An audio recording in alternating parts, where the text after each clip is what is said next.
Hello and welcome back to another video. In this video we're going to be looking at data validation. So if you've seen one of our earlier videos, we use data validation to give us a drop-down list in Excel.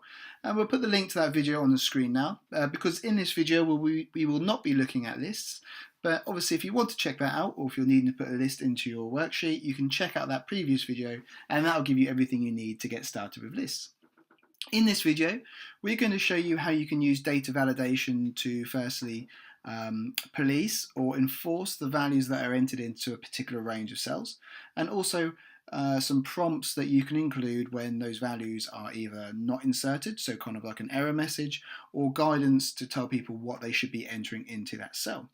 We're going to look at three different aspects of this. So we're going to look at dates, numbers and text. They work in all the very same way, but we just want to cover them off just to show you the flexibility and the range that you have available to you.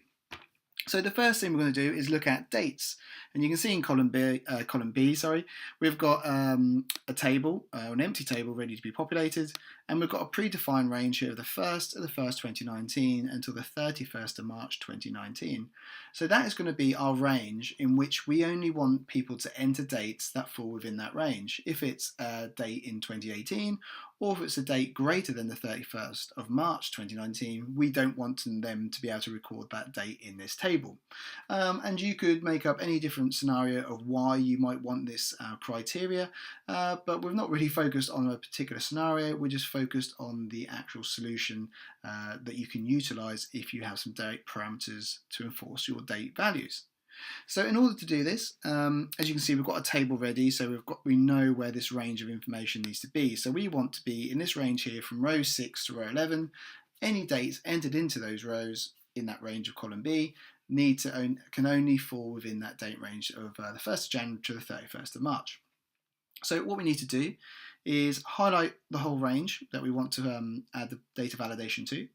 We're then going to go to our date tab in the ribbon at the top of your screen, and then we're looking for the option for data validation. So it'll be towards the right hand side, and yours may look different on your screen depending on what version you are using. For us, we can see that data validation is identified here under data tools section, and for us it's got the logo of the tick and the cross to indicate the data validation, and you can see obviously when you hover over it, it tells you that it is data validation indeed. If you can do the drop down, and if you do the drop down, just go on to data validation, else just select the button and that will take you into the same screen. So we are looking at dates in this first one. So data validation criteria, we want to allow dates. So all we need to do in this allow drop down is identify where it says date. And once we've done that, we will then get some other options available to us. So we can check what data we want here. So we could either say a number one of scenarios, so these are the usual sort of between, not equal to, less than, greater than or equal to, and so there's a number of options we have in here. So we could put greater than or equal to, and that would reduce our options down to a single data entry point. So if we enter the start date in here, it would only allow dates within our defined range that are greater than or equal to this start date that we enter here. But for us, our scenario is going to be between two particular date ranges, so we can just select this default option of between. And then what we need to do here is enter in what those date parameters are. So for us, it's going to be the 1st, without a full stop, the 1st of the 1st, 2019, and our end date is going to be March 31st, 2019. So simply as that, that's all we need to enter into here to get started. So if we now select OK, it doesn't seem like much has been done, but that data validation has now been applied to our range. So if we were to go outside of that range and type a value of let's say December 31st, 2018, obviously we can enter that number or that date into any range outside of our defined range. But if we try and enter it within our range we've applied the validation to, so 12/31, 2018, you'll see we now receive an error message. So this value does not match the data validation restrictions defined for this cell. So it's going to give us this aim error message at this moment in time for any date that we try to add to this range what does not comply with our date parameter range. So let's just do cancel there. Let's clear these two to tidy up. Let's do clear contents. And now let's enter a correct date. So if we do the first, so January 15th, 2019, you can see that that will be accepted. If we were to do, let's do a February 16th, 2019, again, that's great. If we were to do the 20th of March 2019, again, you can see it's great. So you're obviously getting the idea here, but obviously if we now go in and put into here April 1st, 2019, again, we're going to get that error message. So we've been able to enforce those dates that we want to be entered into that range. So the next part really is how can we customize this error message? Or I guess one thing before that is we're going to look at how we can customize this error message you see on the screen now, but also how can we provide a prompt that will indicate to the user who's going to be entering this information what they should be inputting in the first place before they even get to this error message. So what we're going to do is just cancel this error message here, and then we'll just clear off this information so we'll start tidy again. So we'll reselect our information or our range as we've done here from rows 6 to 11, and we'll just go straight back into data validation again. And you can see when we go in there, it's already predefined for the validation that's applicable for that range at the moment in time. So this step we're now going to do, you could do this also at the same time as you first enter your validation, your date parameters, or you can come to it later as we're now doing. So as you'll see, we were previously using the settings tab. This time we're going to use one of the other tabs, what's going to be input message, and the third one we have is error alert. You can probably already guess what that's going to be. So what we want to do is do our input message. So show input message when cell is selected. So we can tick that if we want that to be applicable, or we can untick it if we don't want it to be applicable. By ticking the box, what will happen is when an individual clicks one of these cells within our range, it will present them with this message here. Obviously, if you were to untick it, then they would not receive any message at all. So what we'll do is we'll give it a title, and we'll say date range. Let's put enter date.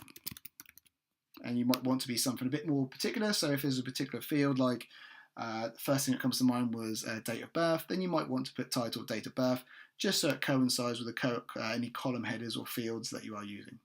So the input message here is please enter a date that falls within our date parameters. Or let's get rid of the parameters. This is a date range. Just be consistent and make it a bit more easier. So simply put, our input message is going to say it's going to have a title of enter date, and our input message will say please enter a date that falls within our date range. So perfect and very straightforward. We'll then also do our error alert. So again, tick box, so show error alert after invalid data is entered, so you can either have it visible or not.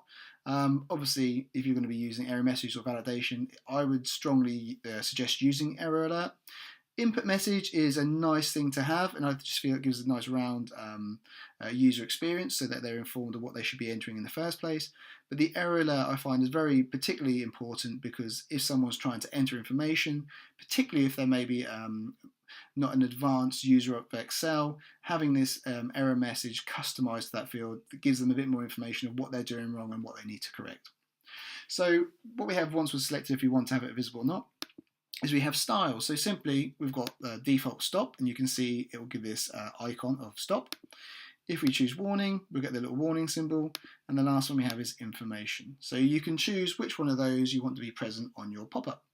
I personally always go for information, just because it's just not so dramatic and sort of bold as those other ones, and it's more informing rather than sort of telling someone they've done something wrong. So that's my personal preference, but whatever one you feel best suits. And again, we just need to do a title and an error message, similar to what we put for input message. So all we need to do is title, I'll put date range. And for the error message, I'll just put here, please ensure that you are entering the valid date within our range. Or obviously you can make that as detailed as needs be for your particular scenario. So once you've done that, we can just go back through, so we can see we've got settings, we've got a date validation between these two dates. We can see input message, we've got this selected, so they're going to get an input message when they select into the cell range. and then they'll get an error message if the date is entered incorrectly. Once you're happy, just click OK, and that information is done. And you would have just seen that pop-up quickly happen there, but I've just moved away just so we can work through the full explanation. So what will happen, again, nothing happens if you click on a cell around the parameter, but if you select one of the cells in our range, as soon as you do, the user will receive this pop-up. So enter date, please enter a date that falls within our date range. So if we were to do a valid date, so the 10th of Jan 2019, we can see it all works fine. And having pushed enter on that one, obviously it's gone to the next cell and it's going to give that same pop-up. If, however, we enter an invalid date, so let's do April 1st, 2019, you can see our error message has now changed. So rather than the one we are getting by default, we can see we now have our information icon. And we can see that our range is telling us that please ensure that you are entering a valid date within our range. And for reference, the title that we entered obviously is this information that you can see here in the blue top part of the pop-up. So as you can see, that gives a bit more rounded user experience, and it's a lot easier to navigate the user back now to tell them what they need to fix for it to be suitable. So push OK, and then what we can do is just now clear that, and that is pretty much data validation done for dates. So the other two we'll quickly go through is we won't look at the input and the error messages for these two, we'll just show you how to use them. So for numbers, we've got here a range of of 1 to 10. So what we can do here is enforce that only numbers entered here are 1 to 10.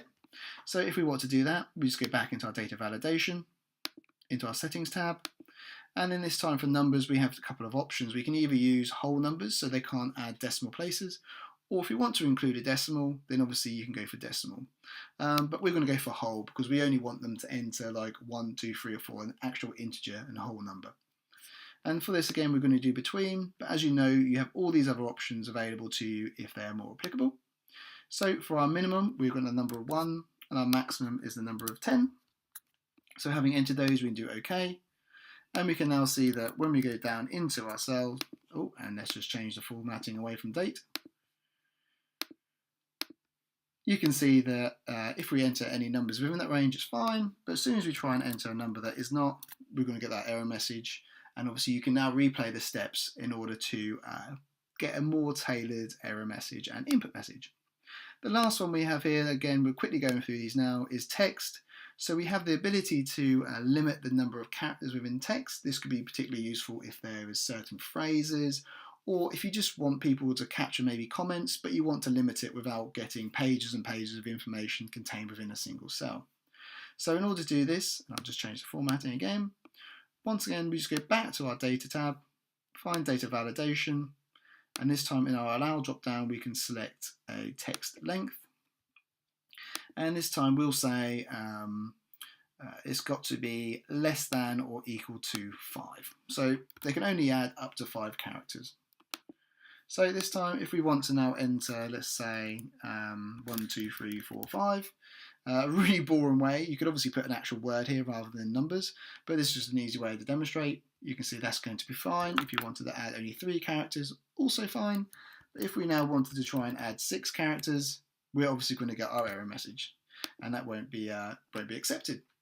So we hope you found that video very useful. Sorry we sort of rushed through at the end there, but it's just to make sure that we weren't really repeating ourselves too much, and obviously before the video became too long. But as you hopefully understood, that the validation to apply for your numbers and text are very much the same as your date parameters. So it's just basically retracing those steps we first looked at and applying the conditions that you require. Data validation obviously is a great tool, especially if you've got other people going into an Excel file to populate information, or you're kind of doing maybe a survey style where you have to send something out to have someone populate the information that they know. So we hope you found that very useful and you can start applying that to your work now.